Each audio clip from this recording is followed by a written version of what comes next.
یوں تو عموماً اہل عرب ان تینوں بتوں کی تعظیم کرتے تھے، البتہ عزا قریش کے لیے مخصوص تھا، لات بنو ثقیف اور منات اوس و خزرج کے لیے خاص تھا۔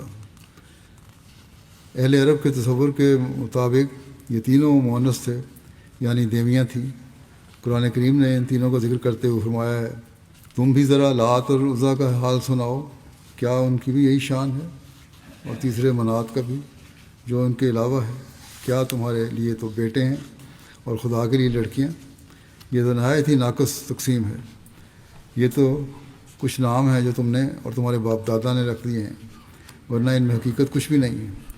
اللہ نے ان بتوں کے لیے کوئی دلیل نہیں اتاری، وہ صرف ایک وہم کی اور خواہش نفسانی کی پیروی کر رہے ہیں، اور ان کے پاس ان کے رب کی طرف سے ہدایت آ چکی ہے، مگر پھر بھی نہیں سمجھتے۔